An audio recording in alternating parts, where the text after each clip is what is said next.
আল্লাহ রাব্বুল আলামিন সুন্দর করে বলছেন, যারা পারেন, যারা সুন্দর করে পারেন আমার সঙ্গে ঠোঁট মিলিয়ে বলুন, যালিকাল কিতাবু লা রাইবা ফীহি হুদাল লিল মুত্তাকিন।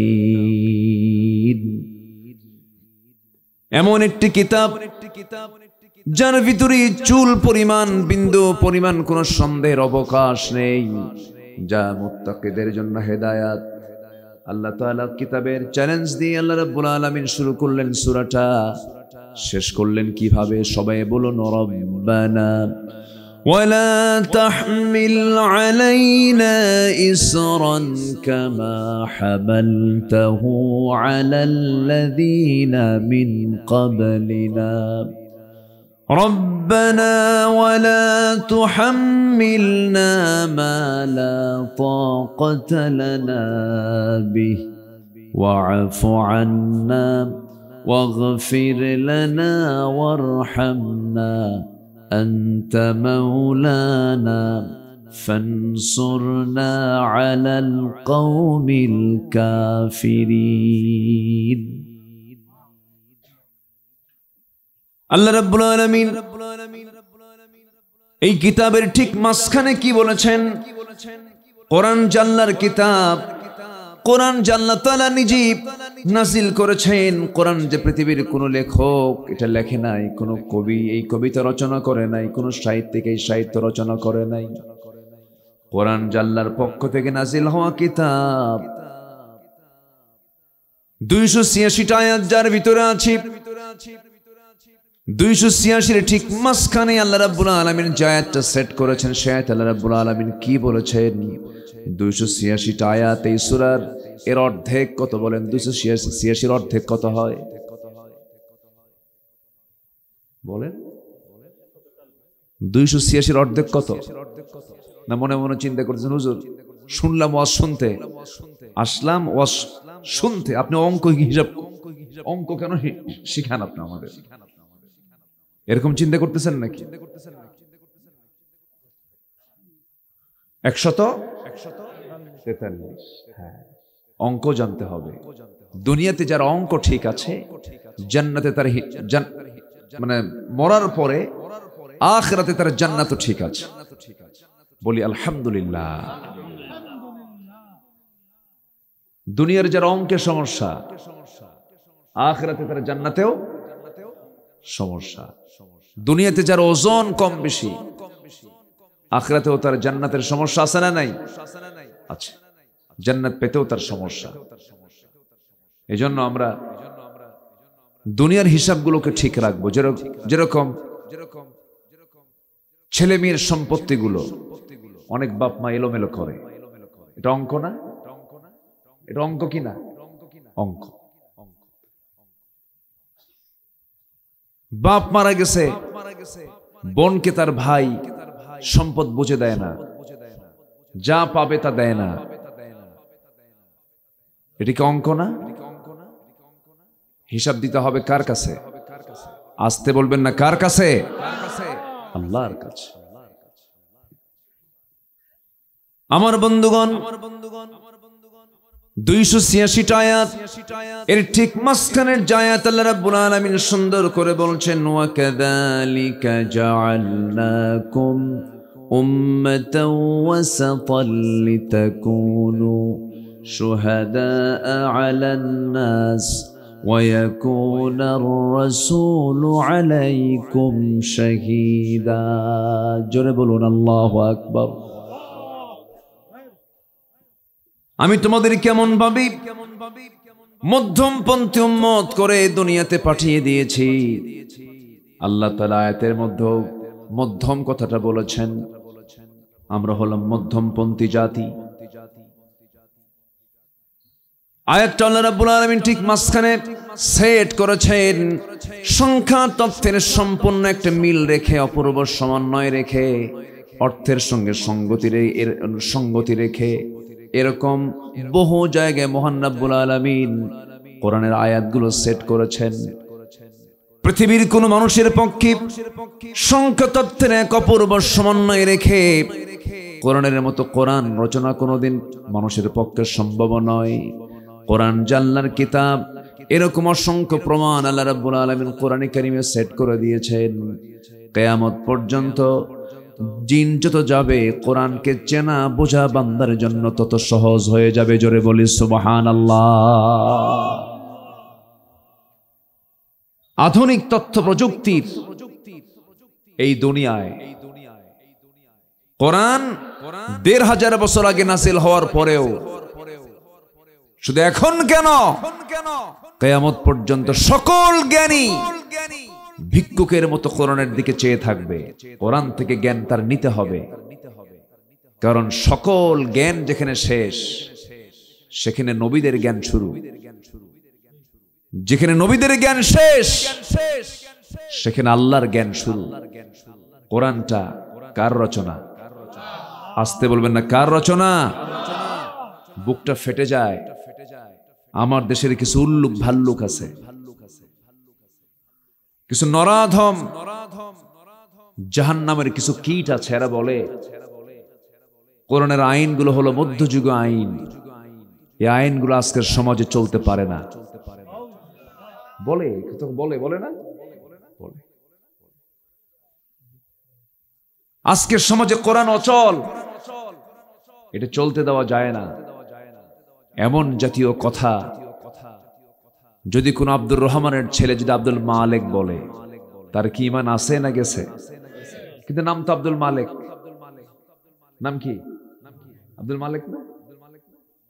ঈমান তো থাকার কথা, কিন্তু বিশ্বাসের ফাটলতার কারণে জন্মসূত্রে মুসলিম পরিবারে জন্ম নিলেই মুসলিম হওয়া যায় না। ব্রাহ্মণের ছেলে ব্রাহ্মণ হতে পারে, খ্রিস্টানের ছেলে খ্রিস্টান হতে পারে, বৌদ্ধের ছেলে বৌদ্ধ হতে পারে, ইমামের ছেলে ইমাম হতে পারে না যদি যোগ্যতা না থাকে। মুসলমানের সন্তান মুসলমান হতে পারে না যদি তার মধ্যে ইসলাম না থাকে।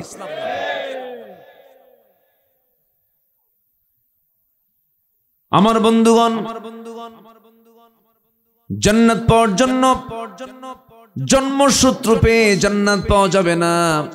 জান্নাত পেতে হলে ইসলাম তাকে ফলো করতে হবে জীবনের এক জায়গায় না সব জায়গায়, এক জায়গায় না সব জায়গায়, সব জায়গায় ইসলামকে ফলো করতে হবে। নামাজে মানলাম আল্লাহকে, সমাজে মানলাম না আল্লাহকে, মানলাম না তাহলে কাম হবে না। নামাজের ভিতরে যদি কোনো ইমাম সূরা ফাতিহা দিয়ে নামাজ না শুরু করে কুলহু দিয়ে শুরু করে, কোন মুসল্লি কি তার ইমামতকে মানবে নাকি? তার নেতৃত্ব মানবে নাকি? কেন মানবে না? কারণ কুলহু সূরা, আলহামদু সূরা। কেন মানবে না? কারণ এই জন্য মানবে না, নামাজের পদ্ধতি তো আগে ইখলাস দিয়ে শুরু করা যাবে না, আগে ফাতিহা দিয়ে শুরু করতে হবে। আমাদের ভিতরে আবার অনেকে সূরা ফাতিহা পারে না, কিন্তু আলহামদু পারে। এই জন্য দুটোই বললাম। অনেকে সূরা ইখলাস পারে না, কিন্তু কুলহু পারে। আমার বন্ধুগণ, সূরা ফাতিহার জায়গায় যদি কোন বান্দা সূরা ইখলাস দিয়ে নামাজ শুরু করে দেয়, পিছন থেকে লোকমা শুরু হয়ে যাবে, হুজুর ভুল হয়ে গেল, সূরা ফাতিহা দিয়ে শুরু করেন। লোকমা যদি না শোনে, ইমাম যদি ওই মুসল্লির লোকমা না শুনে যদি সৈরাচির কায়দায় যদি সূরা ইখলাস দিয়ে নামাজ চালু করে দেয়, কোন মুসল্লি তার পিছনে কি নামাজ পড়বে নাকি? বড় কষ্টের কারণ হয়ে যাচ্ছে।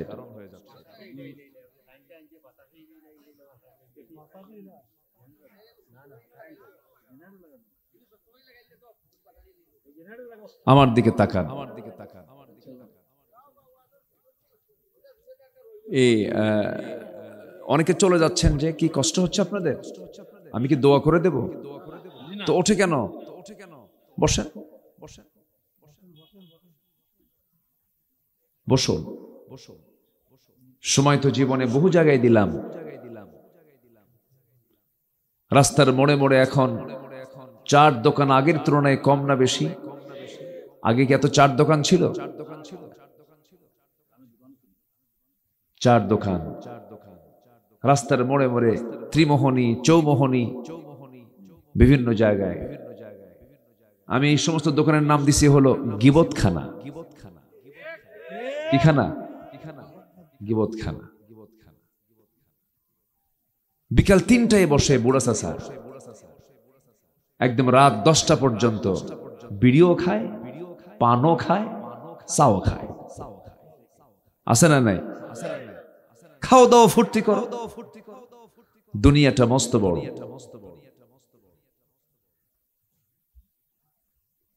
কত সময় এদিক সেদিক চলে যায়।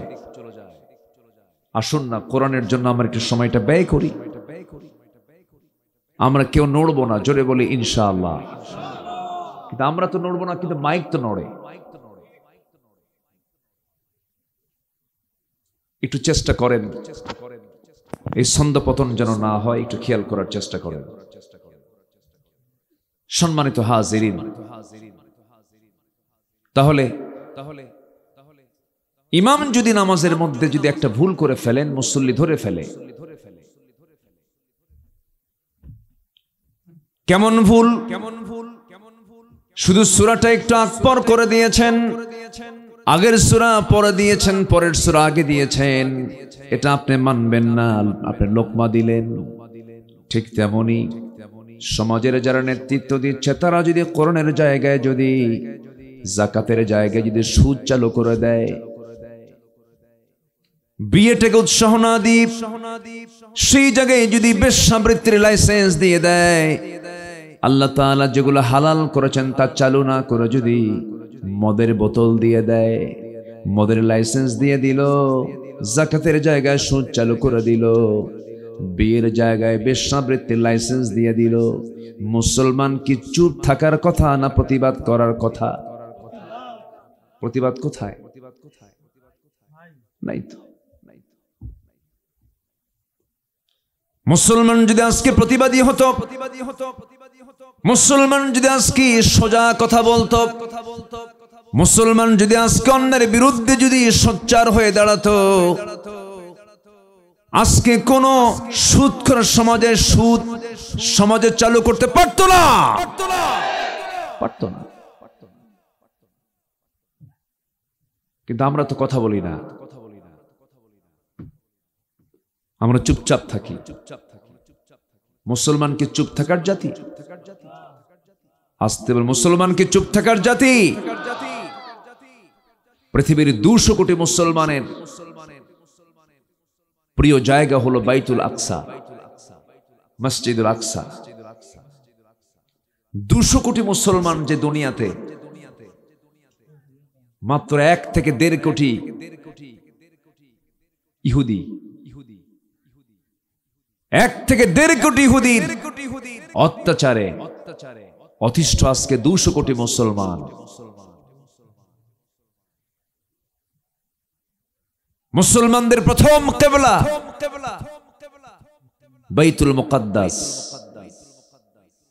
যেখানে নামাজ পড়লে পরে আল্লাহ তাআলা বেশি সওয়াব দিয়ে দেন। সেই বাইতুল মুকাদ্দাসকে অবরুদ্ধ করে রাখা হয়েছে। মুসলমান, তুমি ভাবতেছো শুধু তাহাজ্জুদ পড়বো আর তাসবিহ জপবো, মুখে দাঁড়িয়ে রাখবো, টাকা আছে হজে যাব, কিছু দান সদকা করব, মসজিদ মাদ্রাসা বানায় দেব, আল্লাহ আমারে জান্নাত না দিয়ে যাবে কোথায়? এত সস্তা জান্নাত নয়। জান্নাত পেতে হলে সৎ কাজের আদেশ দিতে হবে, অসৎ কাজের বাধা দিতে হবে। এই অর্ডার দিয়েছেন কে? আসতে বলবেন না, কে দিয়েছেন অর্ডার? আল্লাহ দিয়েছেন। আজকে মুসলমান চুপ করে থাকে, কোনো কথা নাই। অথচ চোরের সাহস বেশি হওয়ার কথা না বাড়িওয়ালার সাহস বেশি হওয়ার কথা? বলেন বলেন, আজকে কাদের সাহস বেশি? চুরি করতেছে কেউ? কে? আকলমন্দ ইশারা বা আরশাদ। সচেতন ব্যক্তির জন্য কিন্তু ইঙ্গিতটাই যথেষ্ট।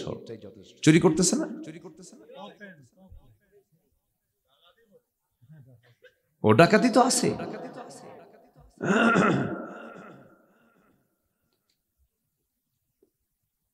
সম্মানিত ভাইয়েরা, চলছে চুরি, বাড়িওয়ালা দেখতেছে, চুরি করে নিয়ে যাচ্ছে।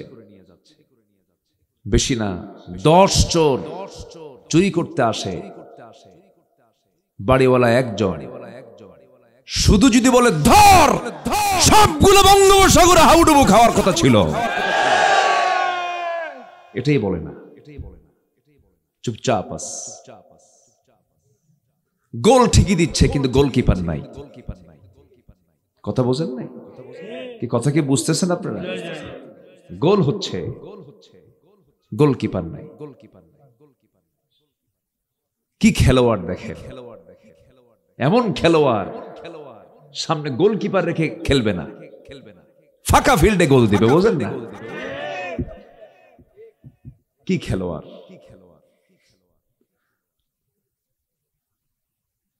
আমার বন্ধুগণ, লাভটা কি? আপনি হক নষ্ট করবেন, কিয়ামতের দিন আপনাকে জাহান্নাম যেতে হবে। আপনি কোন বান্দার প্রতি জুলুম করবেন, আপনাকে জাহান্নাম যেতে হবে। যারা হক নষ্ট করবে, যারা জুলুম করবে, তারা জান্নাতে না জাহান্নামী। জাহান্নামে একটু মনোযোগ দিয়ে কথাগুলো শুনুন, খুব বেশি লম্বা সময় আমি নেব না। জান্নাত যাওয়ার জন্য বেশি আমল লাগে না। এক সাহাবী নবীর সামনে দাঁড়িয়ে বলছেন, হুজুর বেশি ওয়াজ আমি শুনবো না, আমাকে একটু অল্প কিছু ওয়াজ শোনায় দেন। আমি অল্প আমল করে আমি জান্নাত পেতে চাই। আমার রাসূল মুস্কি হাসি মেরে বললেন, সাহাবী তুমি কি আমল করতে চাও, তুমি নিজেই বলো। নবীজি আমার কাউকে কখনো হতাশাব্যঞ্জক কোনো কথা বলতেন না। যে যেমন ভাবে কথাগুলো শুনতে চেত তেমন করে রাসূল কথা বলতেন। সাহাবী তুমি কি আমল করতে চাও বলো। তিনি বলছেন, ইদা সাল্লাইতুল মাকতুবাত, হুজুর আমি যদি 5 ওয়াক্ত নামাজ পড়ি, ওয়াসুমতু রমাদান, রমজান মাসে রোজা রাখি, ওয়াহালালতুল হালাল ওয়াহারামতুল হারাম, হালালকে হালাল জেনে হালাল জীবন গ্রহণ করি, হারামকে হারাম জেনে হারাম জীবনকে বর্জন করি। ওয়ালাম আযিদ আলা যালিকা শাইআন, আমি এই 4 কাজের বাইরে আর কোনো কাজ করতে রাজি নই। আদখুলুল জান্নাতা ইয়া রাসূলুল্লাহ, হুজুর আপনি বলুন তো এই 4টা কাজ করে আমি কি জান্নাত পাবো নাকি? রাসূল বললেন, নাম, হ্যাঁ তুমি জান্নাত পাবে। এত ভাঙচুর কেন? কষ্ট পাচ্ছেন? কয়টা কাজ বলেন, কয়টা কাজ বলেন? 5 ওয়াক্ত নামাজ, রমজান মাসে রোজা, হালালকে হালাল জেনে হালাল জীবন গ্রহণ করা, হারামকে হারাম জেনে হারাম জীবনকে বর্জন করা। আমার বন্ধুগণ, আল হালালু বাইয়িন ওয়াল হারামু বাইয়িন, হালালটা স্পষ্ট, হারামটা সুস্পষ্ট। বান্দার কাজ হলো হারামকে না বলা, হালালকে হ্যাঁ বলা। এই দুনিয়াতে যে বান্দা হালালকে হ্যাঁ বলবে, আল্লাহ তার জন্য জান্নাতকে হ্যাঁ বলবেন। এই দুনিয়াতে যে বান্দা হারামকে না বলবে, আল্লাহ ওই বান্দার জন্য জাহান্নামকে না বলবেন। সুবহানাল্লাহ। তাহলে এখন বলেন, জান্নাত পাওয়ার জন্য হালাল কি ধরা, হারাম কি ধরা যাবে নাকি? হারাম কি গ্রহণ করা যাবে নাকি? হারাম পন্থা কি কখনো গ্রহণ করা যাবে? যাবে না। আল্লাহ রাব্বুল আলামিন সেই সূরাতুল বাকারার 286টা আয়াতের ভিতরে মাত্র আমি 3টা আয়াতে কারিমা তেলাওয়াত করেছি। আল্লাহ রাব্বুল আলামিন 172 নম্বর আয়াতে ঈমানদারকে ডাক দিয়ে বলছেন, যারা ঈমানদার তারা শোনো। আমরা এখানে যারা বসে আছি, আমরা সবাই ঈমান এনেছি কার উপরে? আসতে বলবেন না, কার উপরে? কোন সন্দেহ আছে নাকি? কোন সংশয় আছে নাকি? আমরা ঈমানটা জানলাম, আল্লাহকে দেখে ঈমান এনেছি না না দেখে ঈমান আনছি? আমার দেশের কিছু ভণ্ড দরবারে ভণ্ডরা নাকি আল্লাহকে দেখে। কত যে ভণ্ডামি আমার দেশে আছে, আছে না? রসুল গায়েব জানেন না, আমার দেশের ভণ্ড দরবারের লোকেরা গায়েব জানে।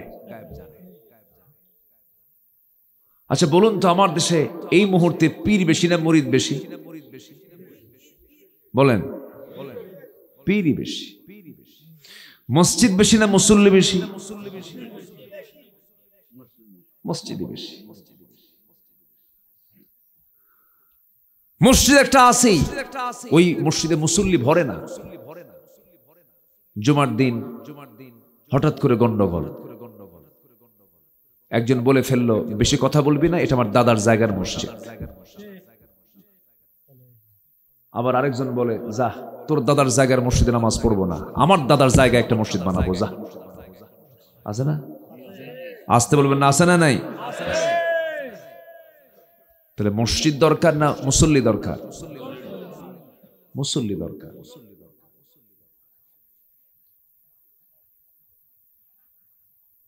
ঘরে ঘরে পীর এখন। মানিকগঞ্জে এক মাহফিলে গেছি গত বছর, বলে হুজুর যে গ্রামে আপনার মাহফিল আসছেন এই গ্রামে 350 পীর আছে। বললাম এতগুলো পীর থাকতে আমারে দাওয়াত দিয়েছেন কেন? বলে হুজুর একটাও নামাজ পড়ে না। জোরে বলুন নাউজুবিল্লাহ।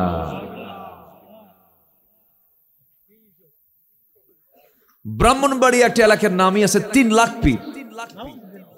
কয় লাখ পীর? 3 লাখ পীর একটা এলাকার নাম। এত পীর, এত বুজুর্গ, এত মুসলমান, অথচ আমার দেশের সমাজ থেকে কি সুদ উঠেছে? সুদ কমছে না বাড়ছে? কমছে না বাড়ছে? বাড়ছে। জেনার পরিমাণ কমছে না বাড়ছে? এমন কোন আকাম কুকাম নাই যা আমার দেশের সমাজে আজকে আমরা দেখতে পাচ্ছি না। সব চলছে। মদের লাইসেন্স নিয়েছেন কে? মদের লাইসেন্স ওনার নামের আগে লাগানো আছে আলহাজ। কথা বোঝেন নাই? আলহাজ অমক মিয়া। ওইদিকে আবার হাজী সাহেব হজ করতে যান, সিনেমা হলের সিনেমার নায়ক, সিনেমার অভিনেতা হজ করতে যান। হজ করতে গিয়ে লাইভ এসে বলেন প্রিয় দেশবাসী আমি হজে এসেছি, সবাই আমার জন্য দোয়া করবেন, আমি যেন হজের কাজ সম্পূর্ণ করে ফিরে যেন দেশে সিনেমার বাকি কাজ সম্পূর্ণ করতে পারি। কি ডাবল স্ট্যান্ডার্ড সিস্টেম! সারা জীবন নাটক সিনেমা করেছে, অর্ধলগ্ন পোশাকের মেয়েকে নিয়ে নাচানাচি করে অভিনয় করেছে। সামনে নির্বাচন চলে এলো, ভোটের প্রয়োজন হলো, মসজিদে মেম্বারের উপরে দাঁড়ায় মাথায় টুপি দিয়ে আমি খুব বুজুর্গ জামানার কুতুব হয়ে গেছি। আছে না? আজ থেকে আছে না নাই? এগুলোর নাম কি ইমান নাকি? আচ্ছা আমি কি কষ্ট দিচ্ছি আপনাদের? আমার ভাইরা, আল্লাহ তাআলা বলছেন ইমানদাররা শোনো, ইমানদার কারা? আমার দেশে বহু লোকের নাম আছে ঈমান আলী, আছে না? নাম হচ্ছে ঈমান আলী, কিন্তু ফজর নামাজ পড়ে না। নাম হলো রমজান আলী, রমজান মাসে দুপুর বেলা ভাত খায়। নাম হলো আতর আলী, গোটা গায়ে গাজার গন্ধ। নাম হলো হিম্মত আলী, সাইকেলের চাকা বাস্ট হলে শীত হয়ে পড়ে। নাম হলো খোকা মিয়া, বয়স হলো 80 বছর। নাম হলো বাদশা মিয়া, ভিক্ষা করে খায়। নাম কি? বাদশা মিয়া। নাম দিয়ে তো কাজ হবে না। আল্লাহ তাআলা নাম দিয়ে জান্নাত দিবেন না, আল্লাহ তাআলা কাম দিয়ে জান্নাত দিবেন, আমল দিয়ে জান্নাত দিবেন। বেলালের চেহারাও ছিল না, বেলালের কোনো সম্পদও ছিল না, বেলালের সামাজিক কোনো মর্যাদাও ছিল না। ওই মক্কার ভিতরে সবচেয়ে গরিব লোকটা ছিলেন বেলাল, যার সতরের কাপড় ছাড়া কোনো কাপড় ছিল না, যার সতরের কাপড় ছাড়া কোনো সম্পদ ছিল না, সেই বেলাল এমন একজন অভাবী মানুষ, গরিব মানুষ, নেডি মানুষ, বাপও গোলাম, ছেলেও গোলাম। কিন্তু সেই বেলালকে আল্লাহ তাআলা এত মর্যাদা কেন দিয়েছেন? এর মূল কারণ হলো ইন্না আকরামাকুম ইনদাল্লাহি আতকাকুম। তোমাদের ভিতরে সেই সমস্ত লোক আমি আল্লাহ আমার কাছে সবচেয়ে বেশি সম্মানিত, যে বান্দাটা ঈমান এনে আমাকে সবচেয়ে বেশি ভয় করে, তার দামটা আমার কাছে সবচাইতে বেশি। এই জন্য আমরা মুসলমান, ঈমান যেহেতু এনেছি, ঈমানটা আমরা ভালো করে আনবো। জোরে বলি ইনশাআল্লাহ, জোরে বলি ইনশাআল্লাহ। ঈমানদার কি বেনামাজি হয় নাকি? আস্তে কর। ঈমানদার কি বেনামাজি হয় নাকি? ঈমানদার কি সুদ খায় নাকি? ঈমানদার কি জিনার কাজ করতে পারে নাকি? ঈমানদার কি বান্দার হক নষ্ট করতে পারে নাকি? ঈমানদার তেমন হওয়ার কথা ছিল না। ঈমানদারের অন্তত একটা বিষয় ক্লিয়ার হবে, সেটা হলো হালালকে হালাল জানবে, হালাল পন্থা অবলম্বন করবে, হারামকে হারাম জানবে, হারামকে বর্জন করবে। আল্লাহ রাব্বুল আলামিন সেজন্য ঈমানদারকে ডাক দিয়ে বলছেন কি দেখেন, ইয়া আইয়ুহাল্লাযীনা আমানু কুলু মিন তাইয়্যিবাতি মা রাযাকনাকুম ওয়াশকুরু লিল্লাহ ইন কুনতুম ইয়্যাহু তা'বুদুন। জোরে বলুন আল্লাহু আকবার। ঈমানদারেরা, তোমরা যা খাবে পবিত্র কিছু খাবে, নাপাক কিছু খাবে না, নাপাক কোনো কিছুর দিকে যাবে না। আমি যে রিজিক দিয়েছি সেই রিজিক থেকে তোমরা পবিত্র জিনিস তোমরা খাবে, পবিত্র কিছু খাবে তোমরা। নাপাকের ধারে ধারে যাবে না, হারাম কোনো কাছে যাওয়া যাবে না, হারাম কোনো খাদ্যের কাছে যাওয়া যাবে না। আমার বন্ধুগণ, দুঃখ লাগে, বুকটা ফেটে যায়। আজকে যে বান্দাটা ভালোভাবে চলতে চায় তাকে আজকে মানুষ বোকা বলে। অফিসের যিনি সৎ অফিসার, অফিসের যিনি সবচাইতে সরল এবং সৎ অফিসার, সমস্ত অফিসের কর্মকর্তারা তাকে বোকা বলে। গ্রামের যে লোকটা কোন মানুষকে ঠকায় না, সুন্দর সৎ পন্থায় ভাবে চলে, গ্রামের লোকের কাছে সে আজকে অচল হয়ে গেছে, সে লোকটাকে বলে বোকা মানুষ। আমার বন্ধুগণ, জান্নাত পেতে হলে দুনিয়াতে যদি বোকাও হতে হয় বোকাও হব, কিন্তু জান্নাতটা আমি ছাড়তে রাজি নই। হারাম কোনো পন্থা অবলম্বন করা যাবে না, হারাম কোনো খাদ্যের কাছে যাওয়া যাবে না, হারাম খাদ্য দিয়ে গড়া দেহটা দিয়া সেজদা দিয়ে কোনো কাম হবে না। আজকে এত দোয়া হয়, লক্ষ লক্ষ মুসলমান হজে যান, আরাফাতের ময়দানে চোখের পানি ফেলে ফেলে কান্দেন, কিন্তু এত দোয়াগুলো যায় কোথায়? মসজিদে মসজিদে হাজার হাজার মুসল্লি, লক্ষ লক্ষ মুসল্লি চোখের পানি ফেলে ফেলে কান্দে, সেই দোয়াগুলো যায় কোথায়? দোয়াগুলো কেন কবুল হয় না? দোয়া কবুল হওয়ার যতগুলো শর্ত আছে এর মধ্যে এক নাম্বার শর্ত হলো, দোয়াটা কবুল হওয়ার জন্য এক নাম্বার শর্ত হলো হারাম রুজি না হালাল রুজি? বলেন বলেন বলেন, হালাল রুজি। আমার নবীজি কোন একটা হাদিসের মধ্যে বলে ফেলেছেন, আশআসা আ'বারা ইয়ামুদ্দু ইলাইহি ইয়া রাব ইয়া রাব মাত'আমুহু হারাম মালবাসুহু হারাম গুযাই বিল হারাম ফান্না ইউস্তাজাবু লিযালিক। উস্কো খুস্কো চুলগুলো এলোমেলো, কাপড়গুলো ছেঁড়া, উস্কো খুস্কো চেহারা নিয়া কোন এক বান্দা হাত দুটো আকাশের দিকে তাকায়া, আকাশের দিকে দুটো হাত উঁচু করে আকাশের দিকে তাকায় তাকে বলছে, ইয়া রাব ইয়া রাব, আল্লাহ তুমি আমাকে মাফ করো। অথচ তার খাবারটা হারাম, তার পোশাকটা হারাম, তার খাদ্যটা হারাম। ফান্না ইউস্তাজাবু লিযালিক, তার দোয়া আল্লাহর দরবারে কেমন করে কবুল হবে? কেমন করে কবুল হবে? সম্মানিত ভাইয়েরা, সম্মানিত বন্ধুগণ, রমজান মাস, অফিসার বসে আছে টেবিলে, ঘুষের টাকা নিয়ে এসে বলতেছে, স্যার সিগনেচারটা দিলে আমার ফাইলটা পার হবে। অফিসার বলে, আমি তো রোজা আছি, এখন তো আমি টাকা নিতে পারবো না, গুনতেও পারবো না, আমি চোখটা বন্ধ করলাম, আমার পকেটে ধুয়ে দাও, ইফতার করে দেখে নেব। কথা কি বুঝতেছেন আপনারা? এটার নাম কি তাকওয়া? এটার নাম কি তাকওয়া?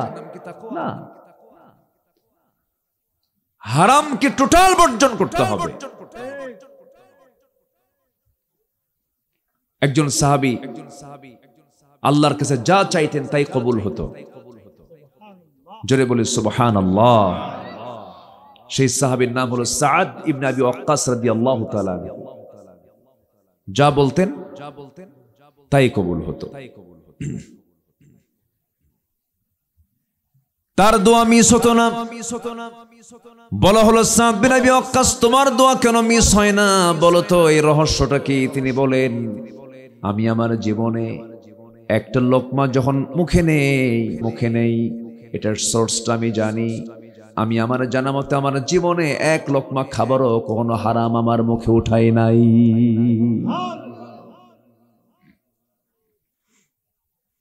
এই সাদ বিন আবি ওয়াক্কাস রাদিয়াল্লাহু তাআলা আনহু 10,000 মুজাহিদ নিয়ে দিন কায়েমের জন্য বাতিলদের মোকাবেলায় দাঁড়িয়ে গেলেন। দিনের বিজয় চলে এলো। সাহাবায়ে কেরাম কিনে মুজাহিদদের কিনে তিনি বার বলছেন, শোনো, এই যে কালিমার পতাকা আমরা এখানে উড্ডীন করেছি, দিন বিজয়ী হয়ে গেছে, কিন্তু সামনে যে বিশাল বড় দরিয়া দেখতে পাচ্ছ, সাগর দেখতে পাচ্ছ, এই সাগরের এই সমুদ্রের ওপারেও এই কালিমার পতাকা তোমরা উড্ডীন দেখতে চাও নাকি? হ্যাঁ, আমরা তা দেখতে চাই। তাহলে তোমরা যাবে কেমনে সেই জায়গায়? কোনো রণতরী তো নাই, কোনো যুদ্ধ জাহাজ নাই, কোনো নৌযান নাই। কেমন করে পারো তোমরা কালিমার পতাকা উড্ডীন করতে চাও? আমি সাদ বিন আবি ওয়াক্কাস যদি তোমাদেরকে একটা অর্ডার দিই, কি অর্ডার আপনি বলুন, আপনি আমাদের লিডার। তিনি বলছেন, আমি চক্ষু বন্ধ করে দোয়া করে আল্লাহর কাছে সাহায্য চেয়ে আমি আমার ঘোড়া সমুদ্রের বক্ষে ছেড়ে দেব। তোমরা আমাকে ফলো করে আমার পিছে পিছে তোমরা আমার আসতে পারবে নাকি বলো? আসতে চাও নাকি বলো? দিনের পথের মুজাহিদরা বললেন, সাদ বিন আবি ওয়াক্কাস, আপনি আমাদেরকে যা বলবেন আমরা তাই শুনবো। এই কথা শুনেই তিনি বিসমিল্লাহ বলে তার ঘোড়া সমুদ্র বক্ষে ছেড়ে দিলেন। সেই ঘোড়া সহ 10,000 মুজাহিদ সহ সমুদ্রের পার থেকে ওপারে পাড়ি জমালেন। ইতিহাস সাক্ষী, মানুষ তো ভেজা দূরের কথা, মুজাহিদ তো ভেজা দূরের কথা, ঘোড়ার খুরের একটা কোনা পর্যন্ত পানি স্পর্শ করে নাই। সমুদ্র পারে গিয়ে তারা পাড়ি দিয়েছেন। এবার সাদ বিন আবি ওয়াক্কাস বললেন, ও মুজাহিদরা, এই বিশাল তরঙ্গ সমুদ্র পাড়ি দিলাম, সমুদ্র পাড়ি দিতে নিয়ে তোমাদের কোনো সামান, তোমাদের কোনো জিনিসপত্র সমুদ্রে পড়ে গেছে নাকি বলো? একজন বলে, হ্যাঁ, আমার একটা পানির মশক ছিল, পানির মশকটা পড়ে গেছে, পান করার জন্য পাত্র পড়ে গেছে। সঙ্গে সঙ্গে বলছেন, সমুদ্র, তোর ক্ষমতা নাই দিনের পথের মুজাহিদের কোন সামানকে হজম করা। সঙ্গে সঙ্গে সমুদ্রে একটা ঢেউ এসে কিনারে ধাক্কা লাগলো। সেই ধাক্কার সাথে সেই ঢেউয়ের সঙ্গে সেই পানির মশকটা তার ওই হারানো ব্যক্তির হাতের মধ্যে সেই পানির মশকটা হাজির হয়ে গেল। সন্ধ্যা হয়ে গেছে, সামনে বিশাল বড় জঙ্গল, অরণ্য, গভীর অরণ্য। রাত্রি কোথায় যাবেন, যাওয়ার কোনো জায়গা নাই। এমন সময় বলতেছে, ও দিনের পথের মুজাহিদ লিডার, আমাদের রাত তো হয়ে গেল, এই গভীর অরণ্যে, এই জঙ্গলের মধ্যে আমরা কেমন করে থাকবো? হিংস্র জন্তুর তো বসবাস আছে এখানে। সাদ বিন আবি ওয়াক্কাস করলেন কি, উঁচু টিলার উপরে দাঁড়ালেন, উঁচু একটা জায়গায় দাঁড়িয়ে বললেন, ও গভীর জঙ্গলের সমস্ত হিংস্র জন্তুরা, তোমরা আমাদেরকে চিনতে পারছো কিনা জানি না, আমরা হলাম দিনের পথের মুজাহিদ। দিন কায়েমের জন্য আমরা আসছি, দিনকে বিজয়ী করার জন্য আমরা আসছি। সন্ধ্যা হয়ে গেছে, এই গভীর জঙ্গল আমরা পাড়ি দিয়ে সামনে যাব, রাত্রিবেলা আমরা চোখে দেখব না, আমাদের সমস্যা হয়ে যাচ্ছে, বিশ্রামের দরকার। সেহত, ও বনের হিংস্র জন্তুরা, তোমরা আমাদের কথা চিন্তা করে আমাদের জন্য এই গভীর অরণ্যটা আজকে আমাদের জন্য ছেড়ে দাও। কিতাবের মধ্যে আসছে, বাঘ বাঘের লাইনে, সিংহ সিংহের লাইনে, হিংস্র জন্তুগুলো সব লাইনে লাইনে এক জঙ্গল থেকে আরেক জঙ্গলে পাড়িয়ে দিয়েছে। গোটা রাত নিরাপদে মুজাহিদরা সেই গভীর জঙ্গলে তারা ঘুম পেরেছেন, আরাম বিশ্রাম নিয়েছেন। জোরে কোন সুবহানাল্লাহ। দোয়া কবুল করেছেন কে? আসতে বলবেন না কে? আমার ভাইরা, আজকে দোয়া কবুল হবে কেমনে? সাইয়েদনা ওমর ফারুকের শাসনামল, বৃষ্টি নাই, খরা, নদী শুকে গেছে, নদীতে পানি নাই, আবাদ নাই, সমস্ত জমিনগুলো ধুলাই মলিন হয়ে গেছে, কোনো আবাদ শস্য হচ্ছে না।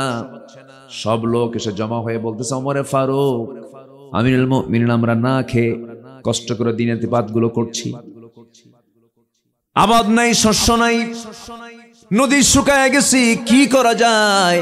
ওমরে ফারুক বললেন, ঠিক আছে, তোমরা আমার কাছে এসেছো, আমি আমার রবের কাছে চিঠি লিখলাম।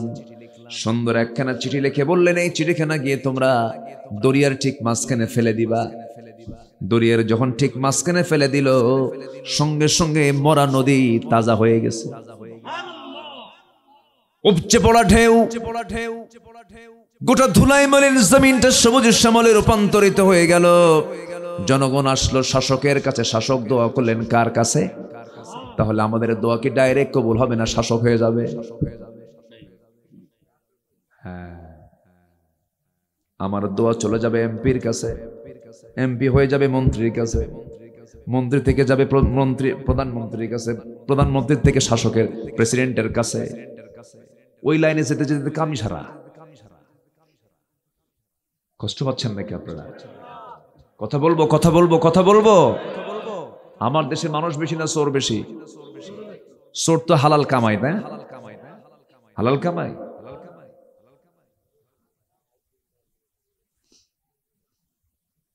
কথা বলবো।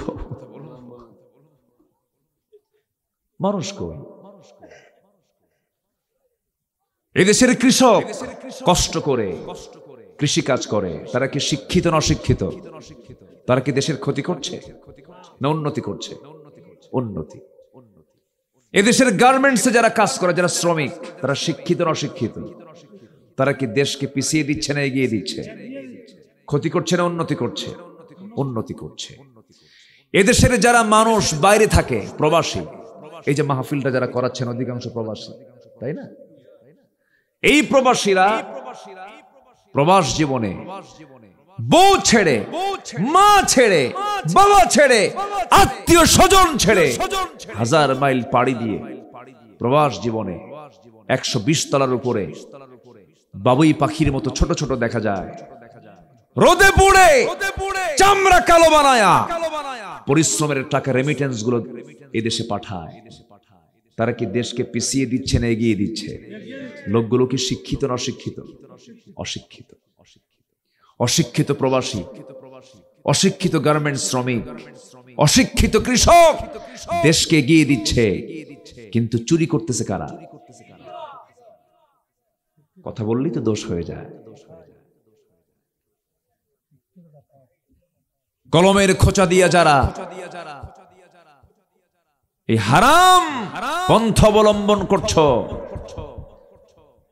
যারা দেশের টাকা বিদেশে পাচার করে, তারা হচ্ছে দেশের সবচাইতে বড় শত্রু। ওই সমস্ত চোর ডাকাতদের বিরুদ্ধে কথা বলার দরকার আছে না নাই? রাজি আছেন কারা কারা? হাত উঁচু করে দেখান মুসলমান।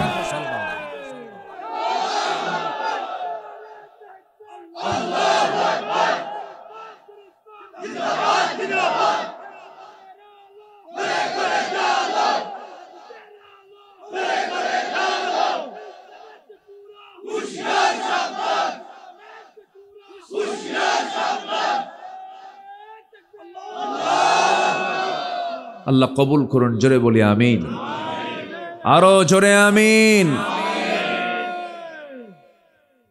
কষ্ট হচ্ছে? আলোচনা চালাই। আমার আলোচনার ভিতরে রসকস কম। আমি যা বলি সোজা সাপটা কথা বলি।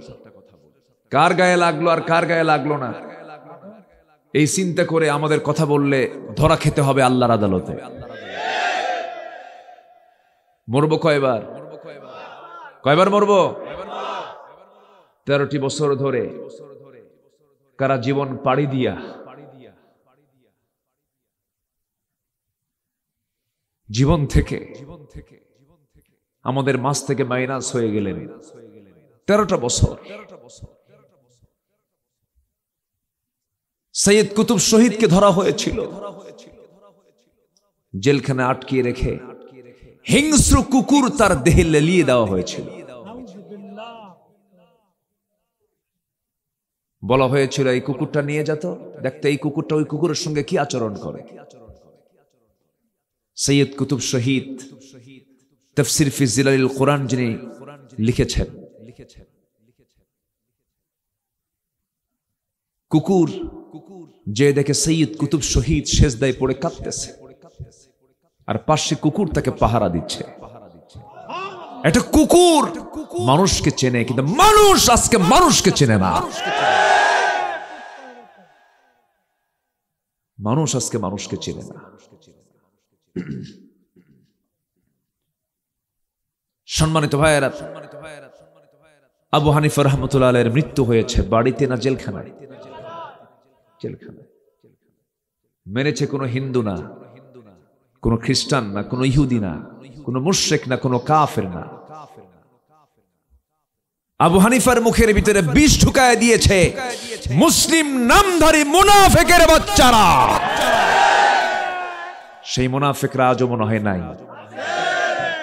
আজও আছে না নাই?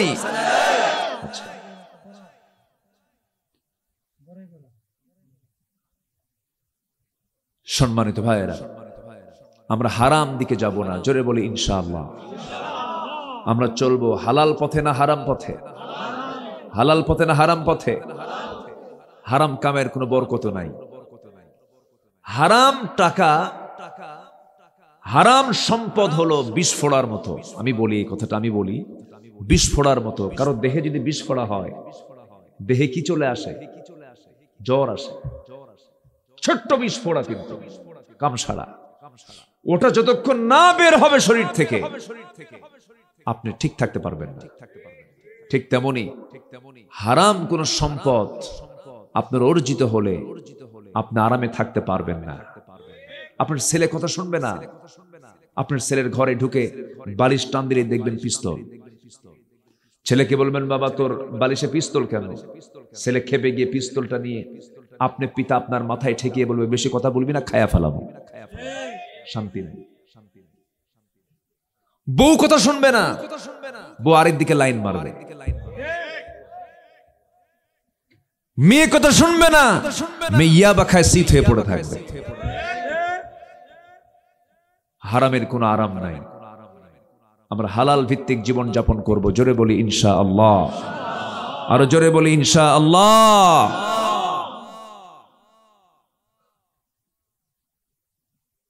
সৎ জীবন কাকে বলে? একটু কথা মনে পড়লো, বলবো কথা। সৎ জীবন কাকে বলে? সাইয়েদনা ওমর ফারুকের নাম শুনছেন তো সবাই? কয় নাম্বার খলিফা? বলুন কয় নাম্বার খলিফা? 2 নাম্বার। অনেকদিন আগে কোন এক মাহফিলে বললাম ওমর ফারুককে চিনেন কে? সামনে থেকে এক ছেলে দাঁড়ায় বলে হুজুর আমি চিনি। কে? আমাদের বাড়ির দোতলায় ভাড়া থাকে।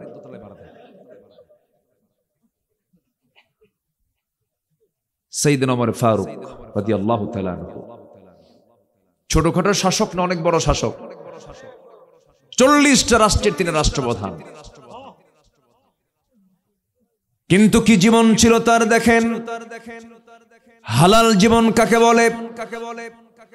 হালাল ভিত্তিক জীবন কাকে বলে? হারামের কাছেও তিনি যান নাই কখনো। তার স্ত্রী একদিন তার স্বামীর কাছ থেকে নেওয়া 1 পয়সা 2 পয়সা করে কিছু টাকা জমায় নিয়ে তিনি কিছু দুধ থেকে যেটা বের হয় ওটা কি বলে? মাখন, ঘি। এই ঘি মাখন জাতীয় কিছু খাবার তৈরি করলেন, উন্নত জাতের কিছু খাবার তৈরি করলেন। খাবার তৈরি করে স্বামীকে ডাক দিয়ে বলছেন স্বামী বহুদিন যাবত আমাদের ঘরে ভালো খাবার আমরা পাই না, আপনার কাছ থেকে একটু একটু করে টাকা জমা করে ঘি মিশ্রিত কিছু তরকারি কি ঘি মিশ্রিত কিছু খাবার তৈরি করেছে, আপনি এটা গ্রহণ করুন। সাইয়েদনা ওমর ফারুক বলছেন, আমার স্ত্রী তোমাকে ধন্যবাদ জানাচ্ছি, তুমি আমাকে ভালোবাসো, আমাকে মোহাব্বত করো, কিন্তু এই খাবারটা আমি মুখে নিতে পারবো না, আমি দুঃখিত। কেন? আমি তোমাকে একটা প্রশ্ন করব, যে খাবারটা তুমি আমার মুখে দিতে চাও, এই খাবার কি আমার দেশের প্রত্যেকটা জনগণ তার মুখে নিতে পারে নাকি না নিতে পারে না?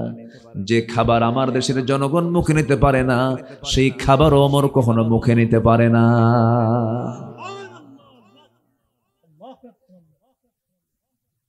সাইয়েদনা ওমর ফারুকের শাসনটা কেমন ছিল, তার জীবনটা কেমন ছিল দেখেন।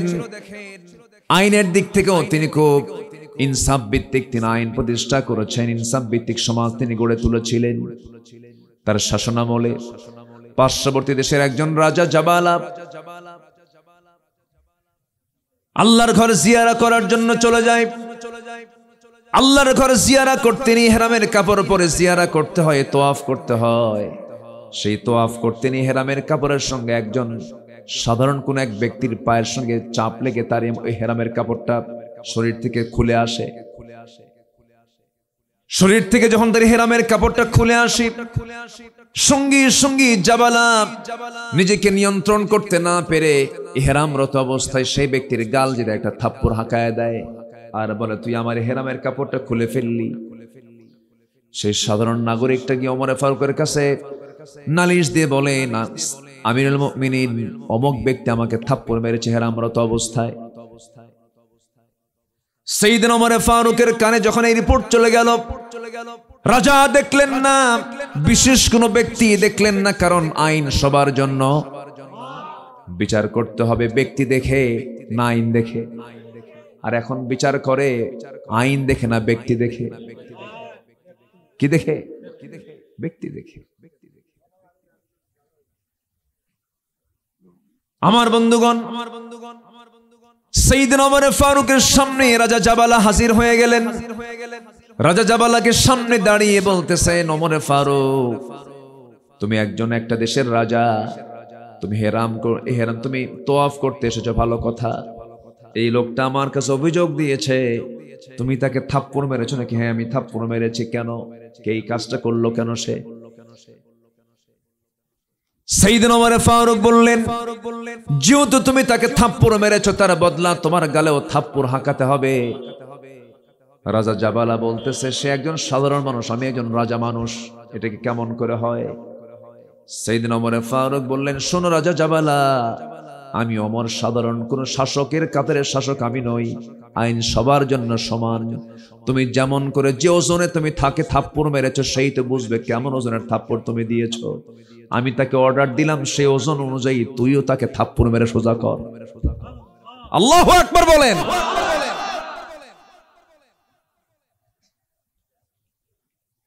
সাইয়েদনা ওমর ফারুকের হালাল জীবন কেমন ছিল দেখেন।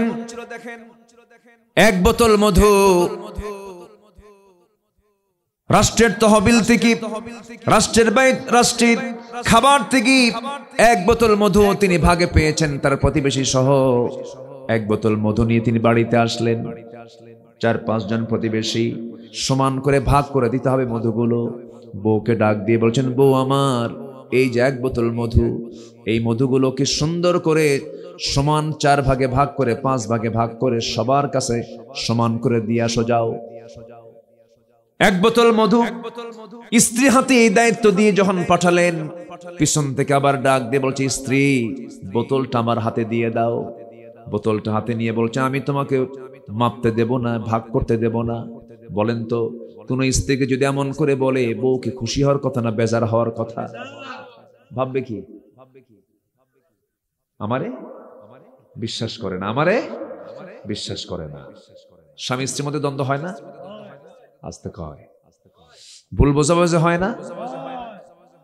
আপনাদের হয় কিনা? আমার হয় মাঝে মাঝে, হয় না?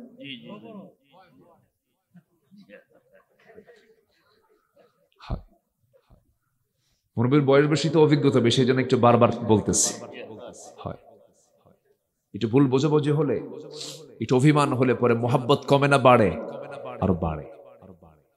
হয়তো বউ খুব রাগ করছে, খুব মাইন্ড করছে, রাত্রে শোবার আগে সুন্দর করে একটা ডাক দিবেন, ময়না রাগ কইরো না, সব ঠান্ডা। এটাই তো স্বামী স্ত্রী, মাওয়াদ্দাতাও ওয়া রাহমা। স্বামী স্ত্রী বন্ধনে আছে হলো ভালোবাসা এবং রহমত, যেরকম সুবহানাল্লাহ। আর যেগুলো পার্কে যায়,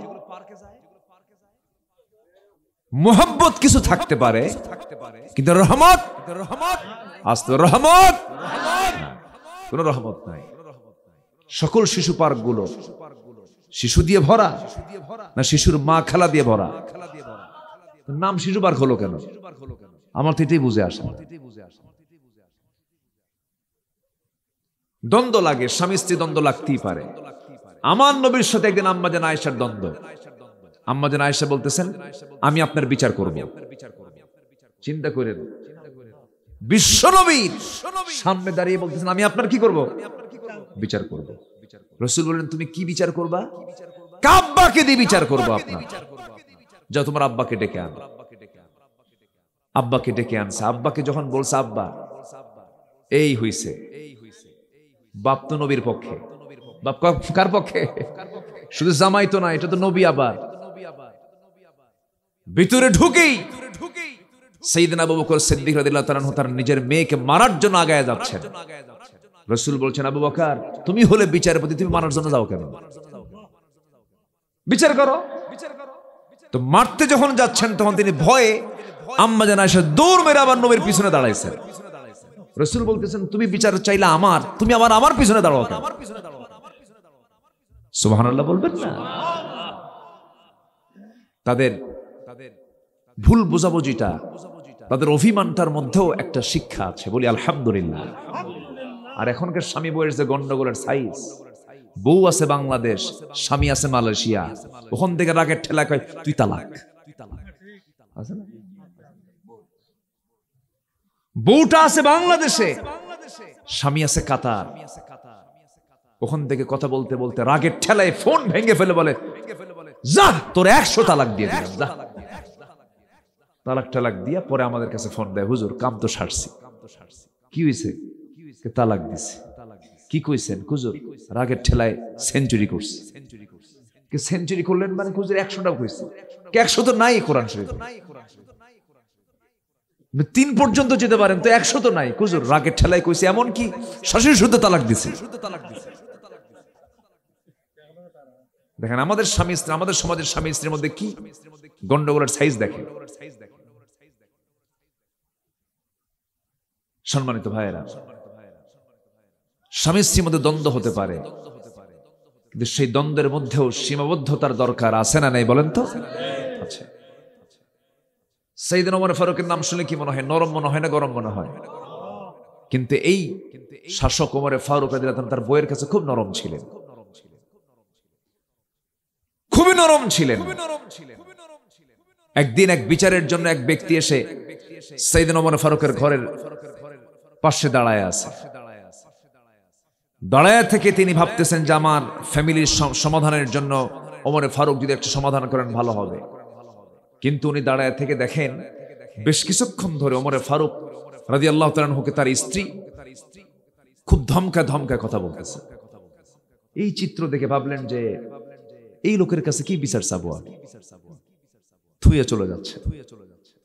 ওমর ফারুক টের পেয়ে বলছে, আগন্তুক তুমি কেন আসলে, কেন গেলে, কিছুই তো বললে না। যে বিচার চাইতে আসলাম আপনার কাছে, সেই সমস্যাটা আপনার ঘরের মধ্যে কেন? আপনার বউ আপনার এত কিছু করে, আপনাদের কিছুই করেন না। ওমর ফারুক বলছেন, দেখো আমি ওমর, আমার নাম শুনলে রোম পারস্য থরথর করে কাঁপে, শয়তান পর্যন্ত আমার রাস্তায় আসে না। সেই ওমর ফারুককে তার বউ এত কিছু বললো, ওমর ফারুক কিছু জবাব দিছে না, তুইও কিছু বলিস না, যা। যেরকম সুবহানাল্লাহ। যত বড়ই নেতা হন না কেন, চেয়ারম্যান বড় না চেয়ারম্যানের বউ বড়? ভালো করে কন। হ্যাঁ, বউ বড়, উপায় নাই তো। এক রাজা প্রজার মাঝে ঘোষণা করছে যে প্রজা বইয়ের কথা শুনবে তাকে একটা করে ডিম দেওয়া হবে। যে প্রজা বইয়ের কথা শোনে না তাকে একটা করে ঘোড়া দেওয়া হবে। সকাল থেকে সন্ধ্যা পর্যন্ত শুধু এমন প্রজাই আসে যারা বইয়ের কথা শোনে, একটা করে ডিম নিয়ে চলে যায়। বিকেলের দিকে এক প্রজা এসে বলতেছে, রাজামশাই জীবনে বইয়ের কথা শুনে নাই, তাই যা ওই যে আস্তা বল একটা ঘোড়া নিয়ে চলে যায়। কালো একখান ঘোড়া নিয়ে চলে গেছে বাড়িতে। বউর সামনে দাঁড়ানো, বউ বলতেছে এই ঘোড়া পাইছো কোথায়? উপহার পাইছে। কে দিছে? রাজা। ঘোড়া কালো কেন? কালো কোনো কালার হলো? যাও এটা পাল্টা লাল ঘোড়া নিয়ে আসো। ফেরত চলে আসছে ঘোড়া নিয়ে। রাজামশাই ঘোড়া হয়নি কেন? কালারটা কালো হয়েছে, লাল হলে ভালো হয়। রাজা বলে এই পরামর্শ তোরে দিল কে? বউ আমার শিখায় দিল। রাজা বলে ঘোড়া থুইয়া ডিম নিয়ে যা। সন্ধ্যার পরে রাজা ঢুকছে বইয়ের সামনে, রানীর সামনে দাঁড়ানো। রানী এখন বলে রাজামশাই পাইছেন কি? এমন প্রজা পাইলেন যে প্রজা স্বামীর বইয়ের কথা শোনে না? পাইছিলাম একটা, তাও দেখি বইয়ের কথাই শোনে। রানী বলে রাজামশাই তাহলে শোনেন, যারা বইয়ের কথা শোনে তাদেরকে ঠকানোর কি দরকার? অন্তত তাদেরকে ডিমটা না দিয়া 5 কেজি করে, অন্তত 5 কেজি করে চাল দেন, তাদের কিছু উপকার হবে। আচ্ছা ঠিক আছে। পরের দিন সকালবেলা মন্ত্রীর বৈঠকে রাজামশাই বলতেছে, শোনো, যারা বইয়ের কথা শোনে তাদেরকে আজকে থেকে ডিমটা না দিয়ে 5 কেজি করে চাল দেওয়া হোক। খাদ্যমন্ত্রী ইনস্ট্যান্ট দাঁড়ায় বলে রাজামশাই এই পরামর্শ আপনাকে দিল কে? বউ আমার শেখায় দিল। তাহলে এখন বলেন বইয়ের কথা শোনে নাকি? না শুনলে কি সংসার হবে? হবে না, শুনতে হয়। কথায় কত দূর চলে গেলাম আমরা। ওমরে ফারুক রাদিয়াল্লাহু তাআলা তার বউকে কি ভাগ করার জন্য বলেছেন? মধুভাগের দায়িত্ব দিলেন। তৎক্ষণাৎ টান দিয়ে নিলেন, টান দিয়ে করলেন কি, মধুর বোতলটা নিয়া প্রতিবেশীর ঘরের মধ্যে ঢুকলেন। ঢুকে বলছেন, শোনো, এই মধুটা সমান 5 ভাগে ভাগ করবা। আমার যে অংশটা, আমার অংশ আমার হাতে দিয়ে যাবে, সমান ভাগে ভাগ করবি। তার অংশের মধু তিনি যখন বুঝে নিলেন, ওমরে ফারুক সেই মধুগুলো নিয়া বউয়ের সামনে গিয়ে বলছেন, আমার স্ত্রী, আল্লাহর কসম করে বলে আমি তোমাকে ভালোবাসি, আমি তোমাকে সন্দেহ করি না, আমি তোমার প্রতি কোনো সংশয় রাখি না। তুমি আমার সংসারগুলোকে গোছায় রাখো, আমার সন্তানদের খাবার প্রস্তুত করো, আমার পরিবারকে তুমি সুন্দর করে ম্যানেজ করো, আমি তোমার জন্য কৃতজ্ঞ।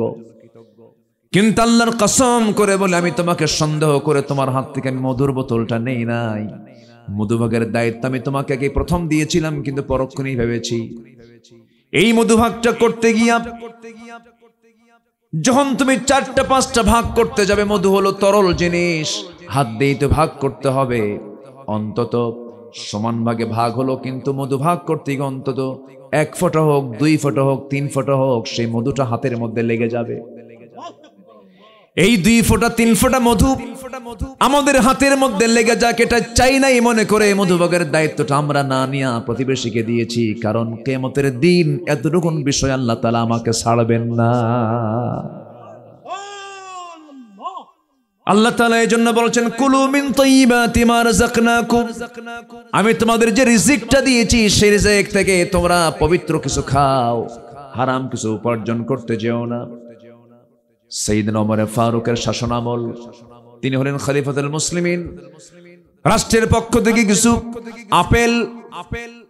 আপেলের কার্টুন এসেছে। সেই আপেলের কার্টুন থেকে একটা আপেল তার ছোট্ট ছেলে হাত দিয়ে বের করে নিয়ে মুখের মধ্যে তুলে নিয়েছে। ওমর ফারুক সঙ্গে সঙ্গে করলেন কি, মুখের মধ্যে নখ ঢোকায় সে আপেলটা বের করলেন। বের করে বলেন, যা, মার করে চলে যা, মার করে চলে যা, মার করে চলে যা। সন্তানটা মার কাছে গিয়ে কান্নায় ভেঙে বলল, সব খুলে বলল। সাইয়েদনা ওমর ফারুক ঘরের মধ্যে ঢোকা মাত্রই বলছে, আমার স্বামী একটা ছোট্ট বাচ্চা অনেকগুলো আপেল থেকে একটা আপেল হাতের মধ্যে নিয়ে মুখের মধ্যে নিয়েছে, তার মুখ থেকে আপনি টেনে বের করে আবার রেখে দিলেন। সন্তানকে কাঁদালেন, এটা কি দরকার ছিল? আমরা তো একটা আপেল পেতাম, আমাদের অংশের তো কিছু আপেল আমরা পেতাম, সেখান থেকে একটা আপেল আমরা কমই নিতাম। সাইয়েদনা ওমর ফারুক বলছেন, শোনো আমার স্ত্রী, আমরা আমাদের অংশের আপেলটা পেতাম, কিন্তু যে আপেলটা আমার সন্তান মুখে নিয়েছে সে আপেলটা আমার অংশে আসবে, এটার গ্যারান্টি কি? সুবহানাল্লাহ বলবেন না? এই প্রচন্ড শীতকাল 4 নম্বর খলিফার নাম কি বলেন? বলেন বলেন বলেন বলেন। আমি যে প্রশ্ন করছি রাগ করতেছেন নাকি? 4 নম্বর খলিফার নাম সাইয়েদনা আলী। এই প্রচন্ড শীতকালের ভিতরে কম্বল, রাষ্ট্রের কম্বল পড়ে আছে, এক স্তূপ পরিমাণ কম্বল পড়ে আছে। সাইয়েদনা আলী থরথর করে কাঁপতেছেন। সবাই বলল, আলী পাশে কম্বল, তুমি কম্বল ছাড়া থরথর করে কাঁপো, একটা কম্বল তো গায়ে দিতে পারো। সাইয়েদনা ওমর ফারুক বলছেন, শোনো, কম্বলটা শুধু এসে জমা হয়েছে, ভাগাভাগি হয় নাই। কারণ এই ভাগাভাগি হওয়ার পূর্বে আমি যে কম্বলটা গায়ে দেব, সেই কম্বলটা আমার ভাগে আসবে, তার গ্যারান্টি কি? এই জন্য আমি কম্বল ব্যবহার করছি না। জোরে বলে সুবহানাল্লাহ। সাইয়েদনা ওমর ফারুকের শাসনামল, তার একটা ছেলে বাজার থেকে একটা ঘোড়া কিনেছেন। কি কিনেছেন? ঘোড়া কিনেছেন। সেই ঘোড়াটা কিনে বড় করতেছেন, মোটা তাজা করতেছেন। সেই ঘোড়াটা মোটা তাজা করার জন্য এক জায়গায় ঘাস জন্মাইছি, সেই জন্মানো ঘাসগুলো কি তার ছেলে খাওয়াচ্ছেন। ছেলে খাওয়ায়া খাওয়ায়া ঘোড়াটাকে বড় করেছেন।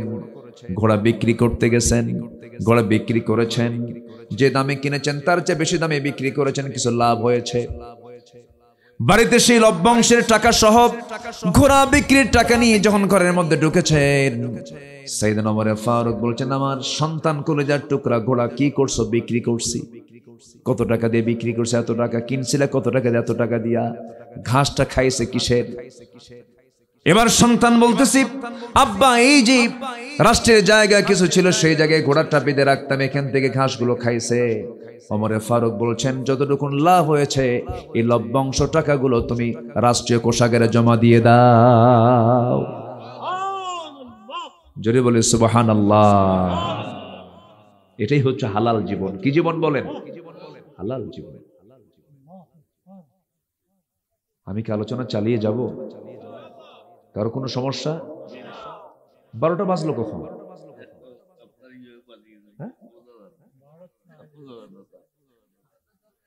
কি করব? চলো চলো আলোচনা, চলো হুজুর মরুক,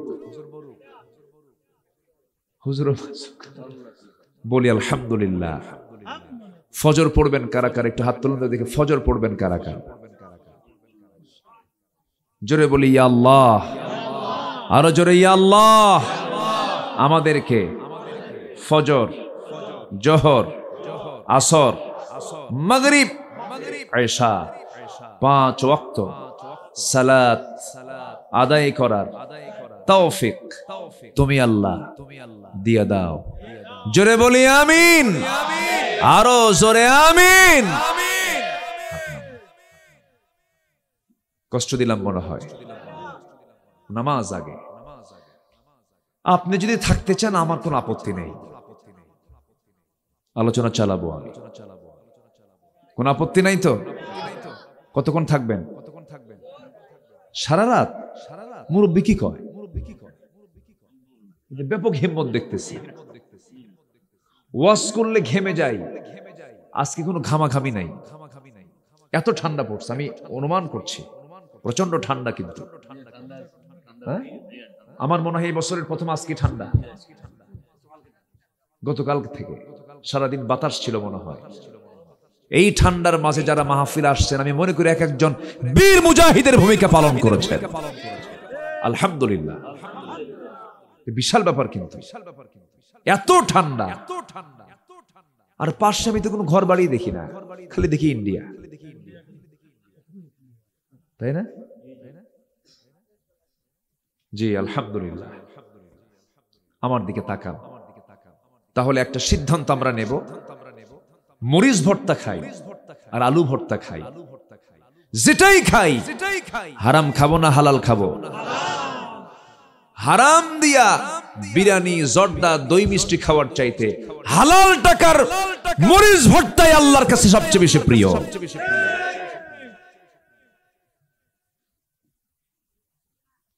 আমার দেশে মানুষ বেশি না চোর বেশি? রাস্তার টাকা কি চুরি হয়? আস্তে কয়, রাস্তার টাকা কি চুরি হয়? গম চুরি হয়? হয়, বেশি হয়।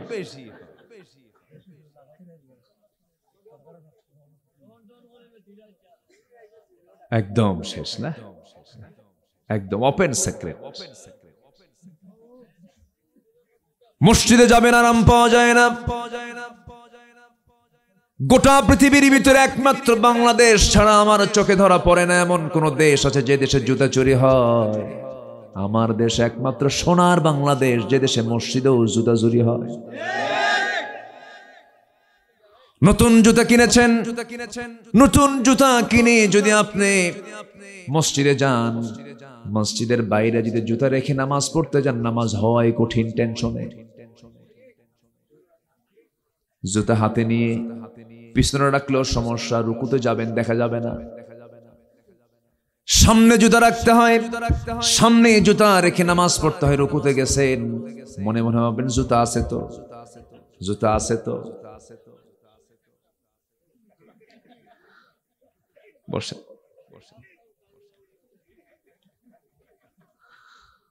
সব সমাজেই কিছু হাসির খোরাকের কিছু লোক থাকে, তাই না? আলহামদুলিল্লাহ। আমার নবীও মজা করতেন। একদিন মজা করে কথা বলতেছেন, হঠাৎ করে এক সাহাবী দাঁড়ায় বলে, হুজুর ওয়াজ তো আপনিও করেন, আমি আজকে কিছু ওয়াজ করি। এক সাহাবী দাঁড়ায় গেলেন, কি ওয়াজ বলো? হুজুর আমার ওয়াজ তো এরকম কিছু না। জাহেলি যুগে আমি যখন আল্লাহকে চিনি নাই, রাসূলকে চিনি নাই, আপনাকে চিনি নাই, সে সময় আমি আমার নিজের হাতে একটা মূর্তি রাখতাম। আমি খুব সম্মান করতাম, খুব ভক্তি করতাম। বুকে রাখতাম, পিঠে রাখতাম, মাথায় রাখতাম, যেখানে যাই সেখানে ওকে নিতাম। ভাগ্যের প্রতীক মনে করে আমি তার কাছে চাইতাম। তো কোন একটা দিন আমি কোথাও যাচ্ছি, হঠাৎ করে আমার পেশাবের চাপ আসলো, প্রকৃতির চাপ জাগলো। আমি আমার দেবতাকে রাখবো কোথায়? ওকে একটু উঁচু জায়গায় রাখলাম, সম্মানের সাথে উঁচু জায়গায় রেখে আড়ালে চলে গেলাম। এসে দেখি, ইয়া রাসূলুল্লাহ, আমার সেই দেবতার আপদ মস্তক মাথা থেকে পা পর্যন্ত ভেজা। তো ভাবলাম এটা বুঝি রহমতের পানি। রহমতের পানি মনে করে আমি আমার জিহ্বা লাগায় দিলাম, লেহন করলাম, কিন্তু চাটন দিয়ে দেখি আমতা আমতা গন্ধ। সামনের দিকে তাকায় দেখি কুত্তা যায়। আমার নবীজি মুস্কি মুস্কি হাসলেন। মজা করতেন আমার রাসূল। সাহাবে কেরাম খুব মজা করে কথা বলতেন। ইসলামে সব আছে না নাই বলেন তো? আছে না নাই? রাসূল বলেন, এরপর তুমি কি করলা? হুজুর এমন রাগ উঠলো আমার, যারে সারা জীবন সম্মান করলাম, মনে মনে ভাবলাম তুই তোর নিজের সম্মান টিকে রাখতে পারিস না, তুই তোর নিজের অস্তিত্ব রক্ষা করতে পারিস না, তুই কিসের রব? এমন জোরে আছাড় মারছি, সব শেষ। কিন্তু আপনার কাছে এসে দেখলাম এমন রব পাইছে যে রব হচ্ছেন আকাশের মালিক। যেরকম সুবহানাল্লাহ, জমিনের মালিক, সে আল্লাহর সন্ধান পেয়েছে আমি আপনার কাছে। আশহাদু আল্লা ইলাহা ইল্লাল্লাহ। রাসূল একটা হাসির পরিবেশ সৃষ্টি করে দিলেন। তো আজকে মুরব্বীকে ধন্যবাদ, কি সুন্দর করে মজা করে কথা বলেছেন, আলহামদুলিল্লাহ। সম্মানিত ভাইয়েরা, সম্মানিত বন্ধুগণ, হালাল জীবন আমরা গ্রহণ করব, জোরে বলি ইনশাআল্লাহ। হারামের কাছে যাব না, কারো কোনো কিছু দখল করতে যাব না। আমার এক বন্ধুর জায়গা ঢাকাতে, উনি লন্ডনে থাকতেন। 10 বছর পর দেশে আসার পর তার জায়গায় গিয়ে দেখে তার জায়গার উপর একজন 3তলা বিল্ডিং বানাইছে। কয়তলা? জায়গা আরেকজনের, বিল্ডিং আরেকজনের। বিল্ডিং যে বানাইছে তাকে গিয়ে বলতেছে, ভাই ব্যাপারটা কি? আপনি আমার জায়গায় বিল্ডিং বানালেন, জায়গা তো আমার। বিল্ডিং ওয়ালা বলে, ভাই আমি কি বলছি একবারও যে জায়গা আমার? জায়গা আপনার হতে পারে, বিল্ডিং তো আমার। কি বুঝলেন? কি তার হালাল জীবন চিন্তা করে। এই ডান হাতের আমলনামা গুলো নিয়ে আমরা যাব, ডান হাতের আমলনামা গুলো নিয়ে আল্লাহর সামনে আমরা হাজির হব। কবরে প্রশ্ন হবে 3টা বিষয় নিয়ে প্রশ্ন হবে, মার রব্বুক, তোমার রবটাকে, ওমা দীনুক, তোমার দিনটা কি, ওমান হাদার রাজুল, এই লোকটা কি? রাসূলকে দেখিয়ে বলা হবে এই লোকটাকে। এই তিনটা প্রশ্নের জবাব তো সেই বান্দাই দিতে পারবে যার গোটা জীবনটা সাজাইছে ইসলাম দিয়া। ইসলাম দিয়ে যার জীবনটা সাজাইছে সেই তুই তিনটা প্রশ্নের জবাব দিয়ে ফেলবে। জান্নাতের সুরঙ্গীর সাথে তার কবরের সুরঙ্গীর আল্লাহ তাআলা একটা কানেকশন করে দিবেন। জান্নাতের ফ্লেভার সে কবর থেকে পাওয়া শুরু করে দেবে। সেই জান্নাত পাওয়ার জন্য আল্লাহ তাআলা বলছেন, বান্দা হালাল কিছু তুমি খাও, আমি যে রিজিক দিয়েছি হালাল থেকে, সেখান থেকে তুমি হালালটা গ্রহণ করো। ওয়াশকুরু লিল্লাহ, এবং আমার শুকর আদায় করো। আমাকে জানার চেষ্টা করো, আমাকে বোঝার চেষ্টা করো। আমার চোখটা যিনি চালান তিনি কে? বলেন কে চালান? আমার চোখ তিনি আমার বানিয়ে দিয়েছেন, হাতটা তিনি আমার বানিয়ে দিয়েছেন, পাটা তিনি আমার বানিয়ে দিয়েছেন। মার পেটের মধ্যে 9 মাস 10 মাস ছিলাম, মার পেটের মধ্যে খাবার খাওয়াইয়া দিয়েছেন কে? আসতে বলবেন না, কে খাওয়াইয়া দিয়েছেন? আল্লাহ দিয়েছেন। সে আল্লাহ বলছেন, বান্দারে সব তোকে ভুলে যাবে কিন্তু আমি তোকে ভুলবো না। তোর বউ ভুলে যাবে, তোর সন্তান ভুলে যাবে, তোর ভাই ভুলে যাবে, তোর প্রতিবেশী ভুলে যাবে, তোর নেতা ভুলে যাবে, দুনিয়ার সব ভুলে যাবে বান্দা, কিন্তু আমি তোকে ভুলবো না। তুই যখন রূহের জগতে ছিলি তখন আমি তোকে আমি কাছে রেখেছি। মার পেটের মধ্যে ছিলি, আমি তোকে আদরের যত্নে বড় করেছি। দুনিয়ার জীবনে সে বন্ধু বান্ধব পেয়েছিস, আব্বা আম্মা পেয়েছিস, ভাই বোন পেয়েছিস, কিন্তু বান্দারে তুই এখনই মরে যা। বন্ধু কেউ নয়, বন্ধু একমাত্র আমি আল্লাহ। জোরে কান সুবহানাল্লাহ। আমরা খুঁজে বের করব কাকে? আসতে বলবেন না, কাকে? আসিল সাল্লাল্লাহু আলাইহি ওয়াসাল্লাম খুঁজে বের করেছেন কাকে? বলেন কাকে খুঁজে বের করেছেন? চিন্তা করেন। আসিল সাল্লাল্লাহু আলাইহি ওয়াসাল্লাম সবচেয়ে কাছে আল্লাহকে টেনেছেন। কি পরিমাণ তার জীবনে পরীক্ষা এসেছে, আল্লাহকে ছাড়েন নাই। ঈমান তার কি মজবুত ছিল, অথচ তার স্বামীটা ছিল ফেরাউন। ফেরাউন কি সাধারণ মানুষ না, একজন রাষ্ট্রনেতা। রাষ্ট্রনেতার বউয়ের দাম আছে না নাই? বলেন আছে। দেশের একজন প্রধান, তার বউ হচ্ছে আসিল সাল্লাল্লাহু আলাইহি ওয়াসাল্লাম। এত বড় সম্মানজনক একটা পদ। মিসেস ফেরাউন, তার এত বড় গুরুত্বপূর্ণ একটা পদ ছিল, সামাজিক মর্যাদা ছিল, কিন্তু যখন তিনি ইসলামটা পেয়েছেন, ঈমানটা যখন পেয়েছেন, সব ছেড়ে তিনি ঈমানটা গ্রহণ করেছেন, আল্লাহকে খুঁজে বের করেছেন। ফেরাউন বলে ফেলল, আসিয়া শুনতে পেলাম তুমি নাকি ইসলাম কবুল করেছো। আসিল সাল্লাল্লাহু আলাইহি ওয়াসাল্লাম বলেন, স্বামী আমার, আপনি শুনবেন কোন? আপনি দেখেন, আশহাদু আল্লা ইলাহা ইল্লাল্লাহু ওয়াহদাহু লা শারীকা লাহু ওয়া আশহাদু আন্না মুহাম্মাদান আবদুহু ওয়া রাসূলুহু। হেদায়েতের মালিককে। ফেরাউনের ঘরে থেকে ঈমান রক্ষা করা যাচ্ছে, অথচ আজকে মুসলিম পরিবারের বউ, মুসলিম পরিবারে থাকার পরও তার ঈমান নাই। ফেরাউনের ঘরে কাফেরের বউ ঈমান আছে, মুসলমানের ঘরে মুসলমানের বউ ঈমান। আসিয়া আলাইহিস সালাতু ওয়াস সালাম শেষ পর্যন্ত ফেরাউনকে বললেন, স্বামী আমার, আপনি কি বলতে চান বলুন। ফেরাউন বলছে, আসিয়া তুমি ইসলামটা ছেড়ে দাও, ঈমানটা ছেড়ে দাও, আমার মান সম্মান চলে যাচ্ছে।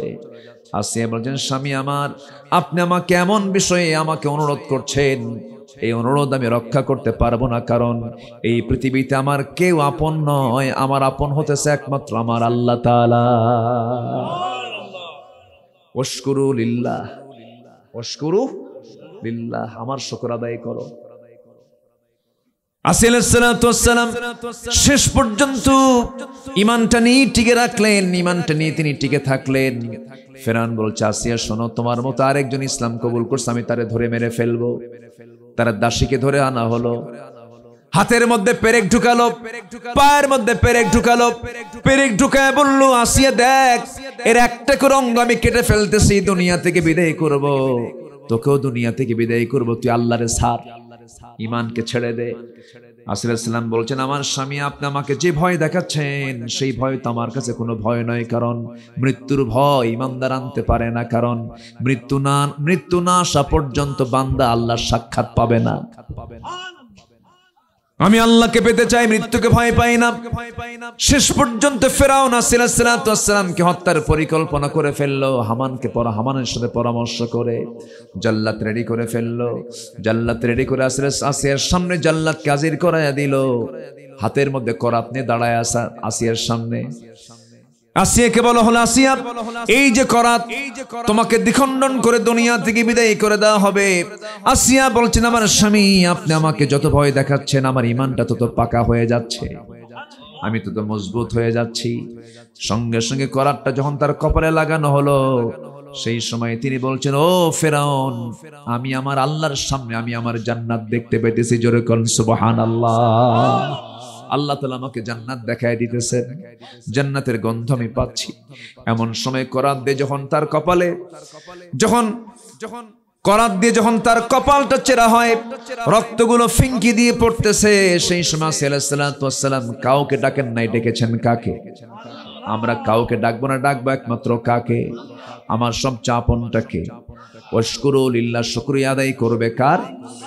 আসিয়া দোয়া করছেন, রব্বি বিনিলি ইনদাকা বাইতান ফিল জান্নাহ ওয়া নাজ্জিনি মিন ফিরআউনা ওয়া আমালিহি। ও আল্লাহ, তুমি আমার জন্য বানায় দিবা ইনদাকা, তোমার কাছে, ও আল্লাহ তোমার কাছে, বাইতান একটা ঘর, ফিল জান্নাহ, জান্নাতের মধ্যে। জান্নাতের মধ্যে একটা ঘর আমি চাই, বেশি ঘর আমার দরকার নেই, ছোট্ট একটা ঘর দিলেই যথেষ্ট, আমি আল্লাহ খুশি হয়ে যাব। কিন্তু সেই ঘরটা হওয়া চাই তুমি আল্লাহ তোমার ঘরের দেওয়ালের সাথে। সুন্দর করে দোয়া করলেন, দোয়া মঞ্জুর হয়ে গেল। টুকরো টুকরো করে দুনিয়া থেকে বিদায় করে দিল। আসিয়া দুনিয়া থেকে বিদায় নিলেন আর বললেন, ও দুনিয়াবাসী, দেখো, আল্লাহকে খুশি করতে গিয়ে, আল্লাহর শুকর আদায় করতে গিয়ে জীবনটা আল্লাহর পথে এমন করে দিতে হয়। জোরে বলেন সুবহানাল্লাহ। আমার ভাইয়েরা, আমার বন্ধুগণ, সেই জান্নাত পাওয়ার জন্য আমাকে আপনাকে মেহনত করতে হবে। জান্নাত এতটুকু সস্তা কোনো বিষয় নয়। জান্নাত পেতে হলে আমাকে আপনাকে স্যাক্রিফাইস করতে হবে। জান্নাতের পথ তো কুসুমাস্তীর্ণ নয়। সবচেয়ে বড় চ্যালেঞ্জ হলো এই জাগতিক জীবনে হারামকে মাইনাস করে হালাল জীবন যাপন করা। দুনিয়ার কোনো দল না করে দল করা কার? আসতে বলবেন না, কার দল করা? যে দলের নামের সাথে ইসলাম শব্দ যোগ নাই, সেই দল করা হারাম। আসতে কোন কেন? যে দলের নামের সাথে ইসলাম নাই, সেই দল করা কি? আরো জোরে, আরো জোরে। আমার রবকে, আমার রবকে, আমার নেতা মুহাম্মদ সাল্লাল্লাহু। আমার দলের নাম কি? আরো জোরে, আমার দলের নাম কি? আমার সংবিধানের নাম কি? কোরআন। কোরআন সংবিধান, দল ইসলাম, নেতা মুহাম্মদ সাল্লাল্লাহু, রব আল্লাহ। এই চার কথার ভিতরে যদি কেউ কোনো কথা ঢুকায়, জিব্বা আমরা টেনে ছিড়ব। এই ক্ষেত্রে কোনো আপোষ করা যাবে? আপোষ করবেন, জাহান্নামে যাবেন। আল্লাহ তুমি সবাইকে বোঝার তৌফিক দাও। জোরে বলি আমিন।